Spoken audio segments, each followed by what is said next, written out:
Hello, my name is William Michael of the Classical Liberal Arts Academy, and in this video I'd like to begin teaching a course that helps Catholic students prepare to succeed on the SAT.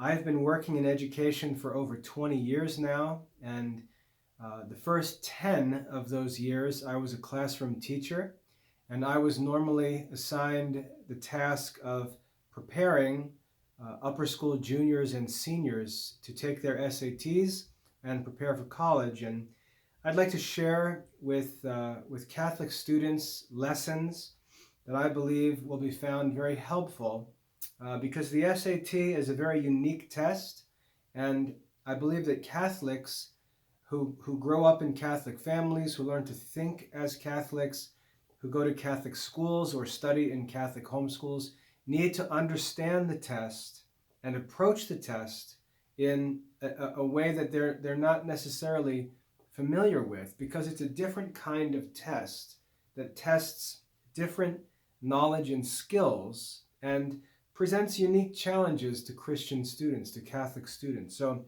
I'd like to teach this course and introduce students to the SAT, help students earn the highest scores possible by understanding the test and by taking the test with strategies that help Catholic students succeed.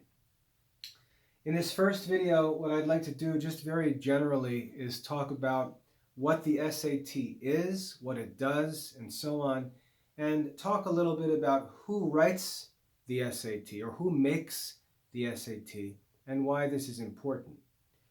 Let's begin by just discussing what the SAT actually is.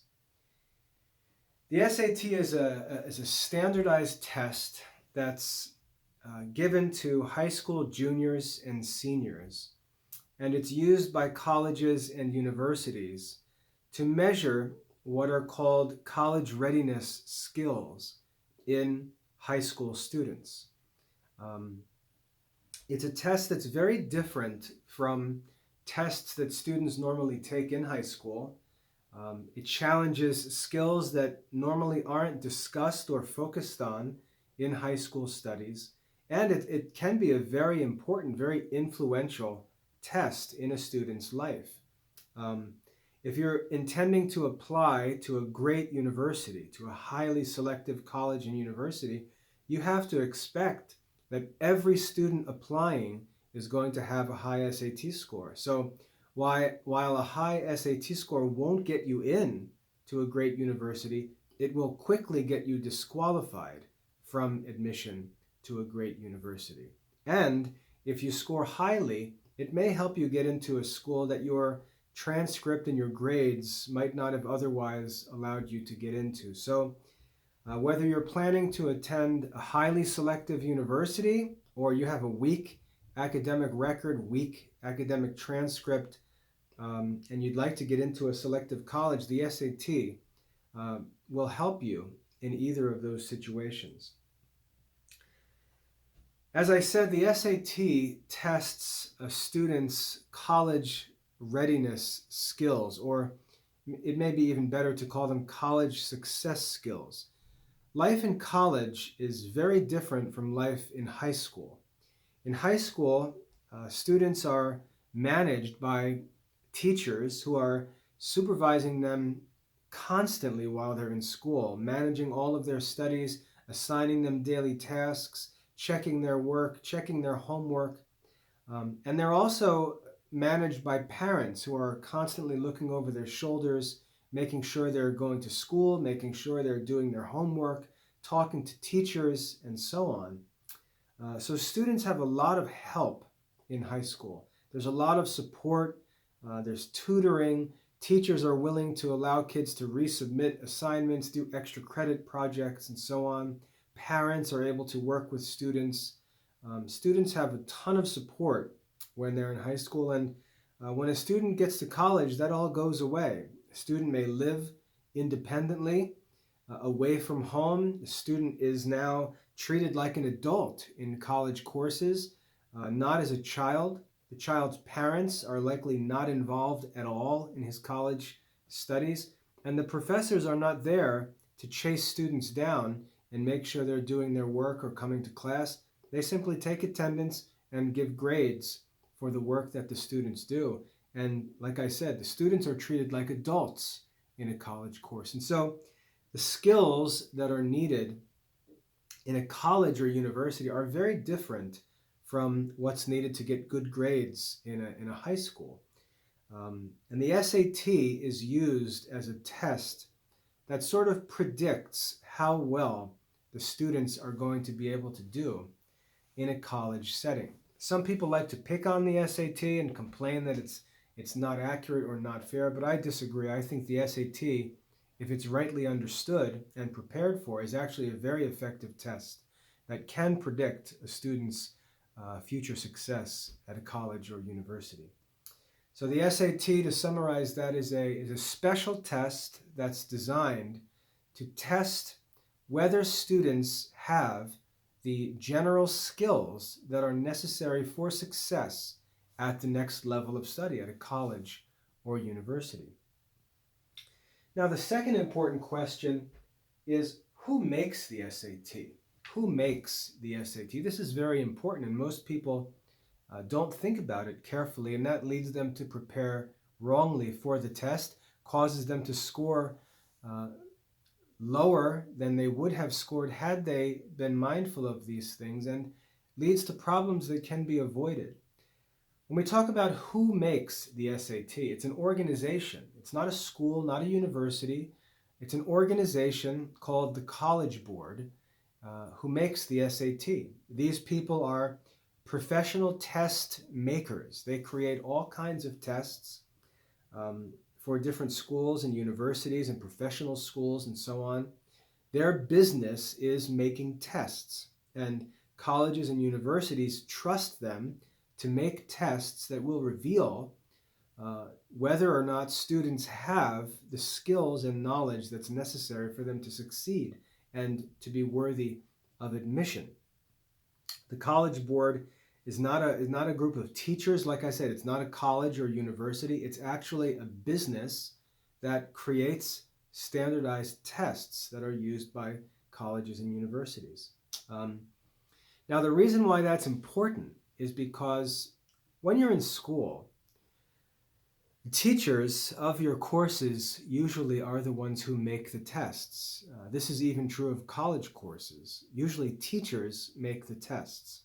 And so a teacher will give you a syllabus or an overview of the content of the course. The teacher will assign you readings and study materials, and the teacher will teach in class.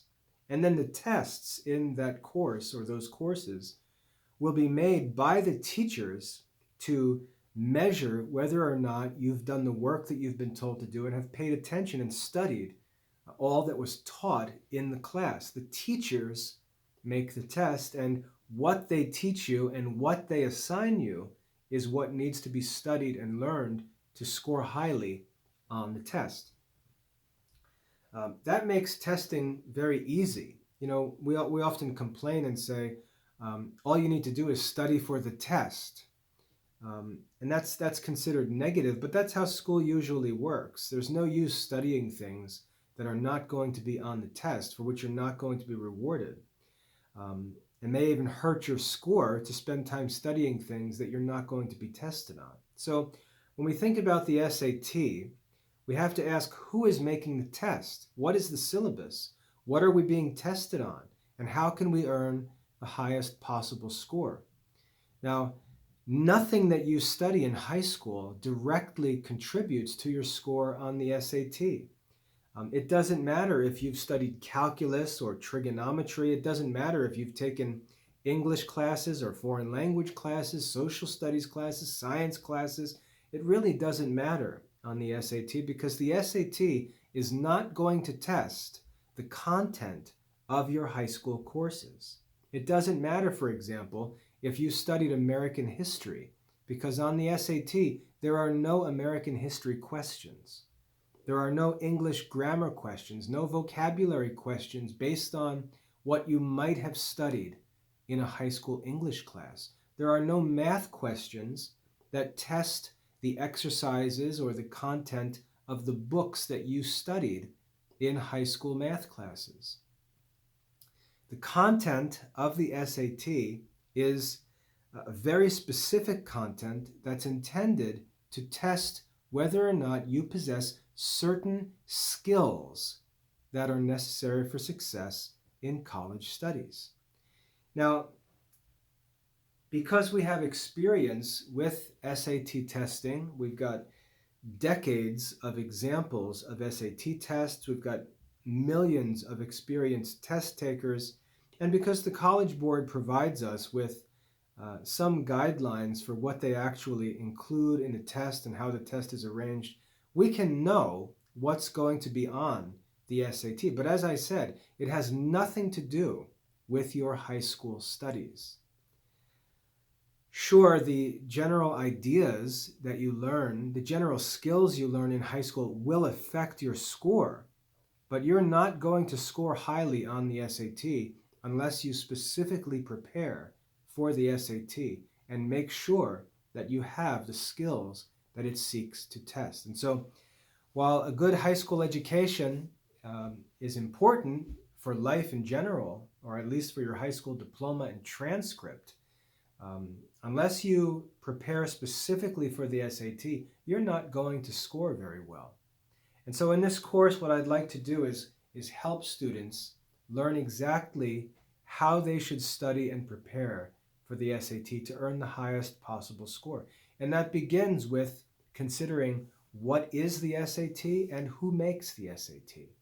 Just to go into a little more depth, it's most likely that your parents have either sent you to a Catholic school or chosen to homeschool you so that you can be raised in a Catholic environment and taught according to Catholic church teaching in all of your subjects.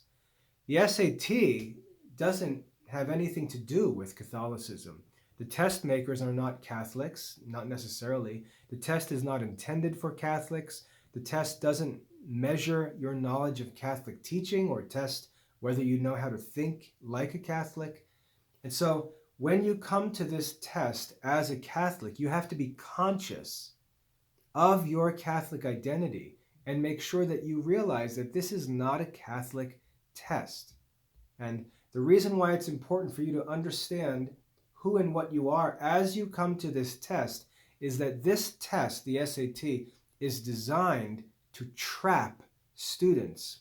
It gives, for most questions, there are multiple choice answers, and those answers are very carefully designed to trap normal high school students.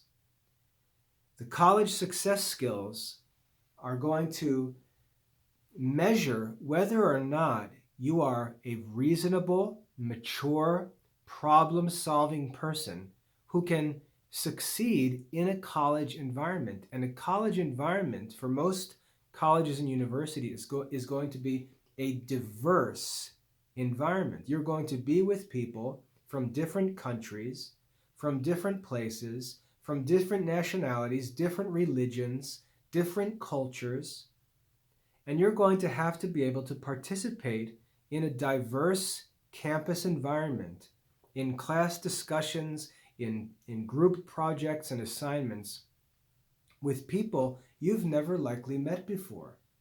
And what's going to measure your ability to succeed in that diverse environment is whether or not you're able to answer a controversial question with reasons, to listen to other people's explanations and ideas and pay attention to what they say, not just what you think or what you say.